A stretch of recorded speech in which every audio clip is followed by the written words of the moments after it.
fil des années afin de mieux les protéger. Ouais, il y a le vent dominant là qui oriente la végétation. Ouais. Ce sont des zones très intéressantes pour les reptiles, notamment les serpents. Ils sont particulièrement grands à Porquerolles, il y aurait les plus grands serpents de France. Voilà, donc là si on peut refaire une petite boucle un peu large, on voit même hauteur. Voilà. Porquerolles est célèbre dans le monde entier pour la richesse de ses fonds marins. Mais aujourd'hui, ce qui intéresse Frédéric, c'est la présence sur cette petite île d'un animal peu visible sur le continent. Un reptile pouvant mesurer plus de 2 mètres de long.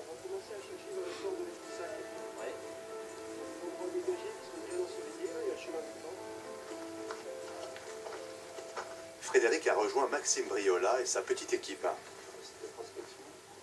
Ces scientifiques étudient depuis plusieurs années les spécimens géants de Porquerolles.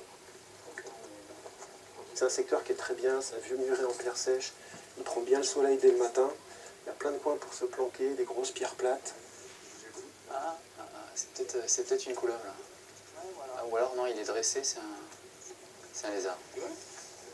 Et en fait, il a les pattes sur C'est assez limeuse, mais inoffensif pour l'homme car ses crochets, se situant dans le fond de sa gorge, seules les proies avalées sont empoisonnées. Pas mal d'individus qui atteignent 1m60, 1m80, des individus qui dépassent 2 mètres et avec des densités assez importantes. Donc l'idée c'est d'essayer de comprendre pourquoi on a des individus aussi grands. Est-ce que c'est l'impact humain, la voiture? Est-ce que c'est simplement un effet d'insularité lié aux conditions écologiques de l'île? Pour l'instant on ne sait pas, mais l'idée c'est de capturer. Vous l'avez vu, il y en a, c'est sûr, il y en a une grosse là, qui est souvent levée en contrebas de la pente. Elle fait minimum 1m80, on n'a jamais réussi à la traverser.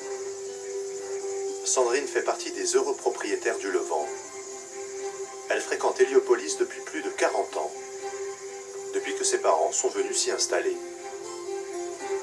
C'est pas mal de résidences secondaires et de gens de tous les milieux, des artistes, écrivains. Direction de l'ouest, bien au-delà de Porquerolles se dresse la silhouette de la plus grande des îles d'Or, l'île de Porquerolles. Cette île est la première escale. L'île de Porquerolles est connue pour la douceur et la beauté de ses rivages. Mais cette fois, les kayakistes souhaitent découvrir son côté sauvage et se mettre en quête des merveilles cachées de cette île provençale.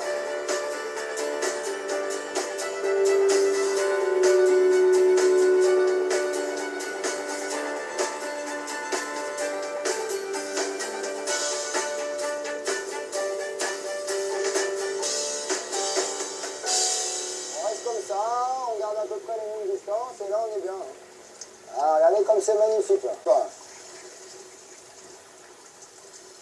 Ah, écarte un peu tes mains sur la palier, Marion. Voilà, t'écartes un petit peu plus tes mains, voilà, super. Mais voilà, là c'est quand même une partie bien sauvage où il y a très peu d'arrêts. C'est-à-dire qu'il va y avoir 3-4 arrêts possibles pendant une dizaine de kilomètres et c'est tout. La petite troupe arrive en vue d'une longue plage de sable blanc, complètement déserte. Ah bah, bravo à tous, hein. Les kayakistes vont apprécier ce qui fait la particularité de cette île exposée au vent et aux embruns de la Méditerranée. Les vignes de Porquerolles s'étendent entre plusieurs collines. Elles produisent, paraît-il, un raisin au léger goût de sel. Des vignes comme ça peut... A fait la traversée jusqu'à Porquerolles.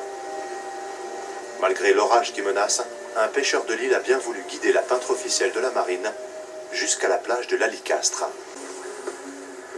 Marie Détré a navigué sur toutes les mers du monde. Elle a pu débarquer dans une multitude d'endroits insolites. Cette fois, elle souhaite découvrir ce qui se cache dans le bien nommé Fort de la Repentance. Juste au-dessus des vignes de Porquerolles, au sommet d'une colline, vit un drôle de personnage. Dans cette fortification aménagée au fil des siècles, un ermite, le père Séraphin, veille sur un petit trésor.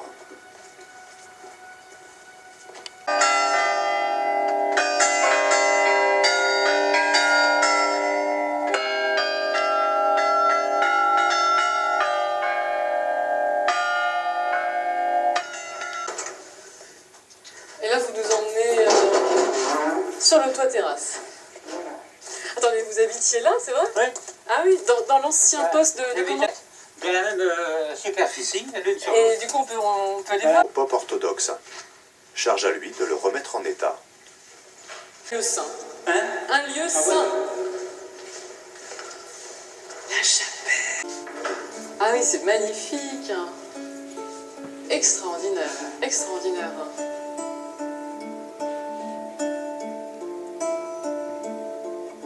Voici donc le trésor de l'ermite. Une chapelle entièrement peinte à la main par un iconographe russe, dans la plus pure tradition orthodoxe.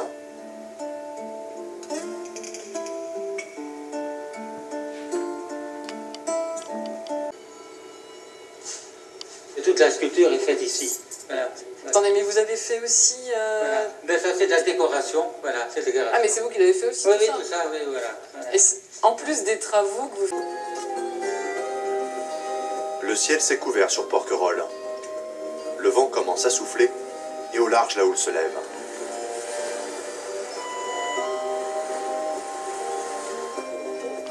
De magnifiques dauphins bleus et blancs qui commencent à jouer avec l'étrave du bateau. Blanche là sur le flanc. Ah, il plonge, ça y est. Là, il y en a un qui est encore là. Waouh! Ouais, ça saute. Ils restent là, hein, ils sont. Regarde, c'est fantastique.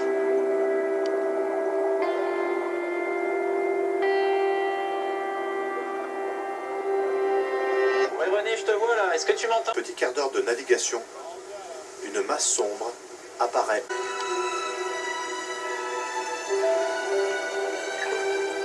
Sous la mer incroyable, Frédéric Larrey reprend son voyage à la recherche d'autres îles mystérieuses et méconnues de la Méditerranée. Il met le cap vers l'ouest, car au large de la ville de Marseille se trouve un vaste archipel composé de plusieurs îles. Elles se nomment Riou, Planier, Frioul ou encore Île au Gabi.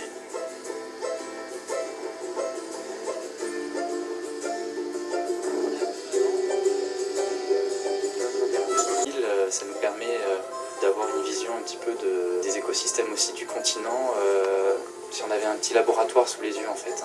Et donc le but ça va être d'essayer de dégager en fait des ambiances très sauvages si possible de ces îles qui sont spécialement bien préservées et aussi de montrer un peu la roche associée à la végétation.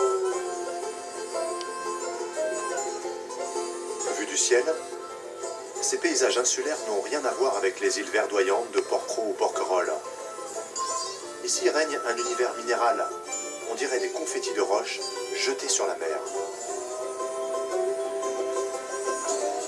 Plusieurs fois par an, les marins-pompiers s'entraînent ici avec les équipages de la sécurité civile et les hommes du grain. C'est très différent de tout ce que je peux connaître, c'est complètement minéral, on dirait presque un décor de cinéma en carton-pâte posé sur une mer bleue, enfin, c'est extraordinaire pour peindre du bleu, du blanc et puis et le tour est quasiment joué.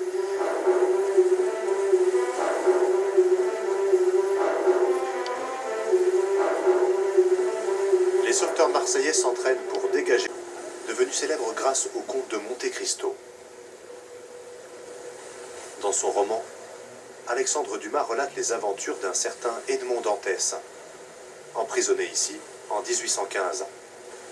Après 14 années de solitude et de désespoir, le jeune marin de 19 ans réussit à s'évader, puis à prendre possession d'un trésor. Nous regagnons la terre ferme pour un voyage moins mouvementé, mais encore plein de surprises et d'histoires étonnantes à propos de ces îlots marseillais. Un enfant des îles nous a donné rendez-vous au cœur de la cité phocéenne. Avec une vue à 360 degrés, exactement comme on a sur les îles de Marseille. L'Aigle et le Planier là-bas, c'est splendide. Enfin, c'est toute mon enfance déjà, et j'ai jamais l'impression de les connaître totalement en fait. Il y a toujours quelque chose à découvrir. On est vraiment dans la ville quand on est sur les îles. Les îles font partie intégrante de la ville.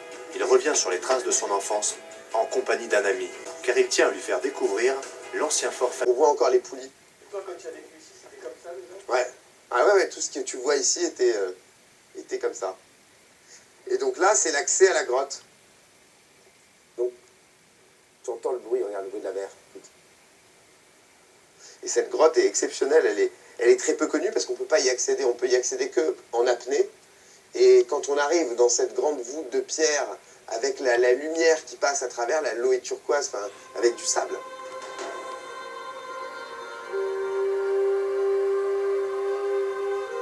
Quand j'étais petit, on avait fait une guerre, et donc il y avait une équipe qui devait envahir l'île, une autre qui devait la défendre. Finalement, on revenait à sa fonction d'origine. Et moi, j'étais dans l'équipe, forcément, qui devait conquérir l'île. Et moi, j'avais un peu triché, puisque connaissant le lieu par cœur, j'étais passé par la grotte, et donc on avait réussi à... Voilà, c'est un souvenir très moderne, très contemporain, finalement, et en même temps robuste, enfin, synonyme de qualité. Et ça, c'est très important aussi dans le rapport à la beauté des choses. C'est regarder l'épaisseur de ces murs, la modernité de ces cadrages. On est en 1860 ici, quand même. Son nom d'une artiste extravagante des années 20, Liane de Gaby. Elle y organise de somptueuses fêtes. Bien plus tard, dans les années 60, un autre propriétaire veut y installer un casino et même relier l'île à la terre par un téléphérique. Oh, regarde cet horizon, la beauté, cette ligne parfaite. T'as une vision juste qui vient à ras. Aussi la ville d'ici.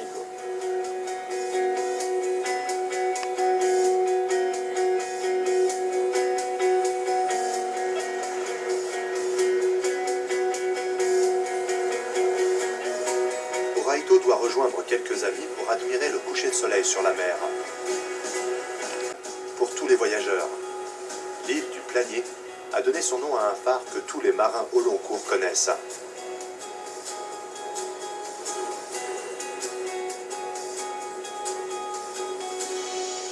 Le Planier, c'est une île qui me fait rêver depuis toujours. J'adore ça. C'est un des trésors de Marseille, parce que là, on est vraiment comme chez nous, quoi. Tu vois, la modernité du truc, la base,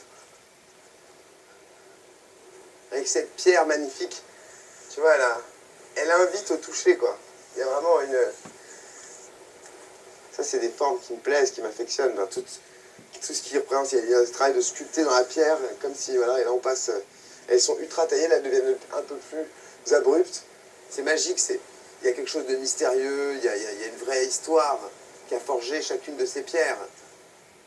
En fait, Marseille est gorgée très... Située dans le parc national des Calanques, l'île du Planier est sous haute protection. L'ensemble de l'île et les bâtiments du phare. C'est génial ici. Hein. Regarde comme c'est beau, regarde là comme c'est beau. Ah là là, quelle chance, t'es trop bien là.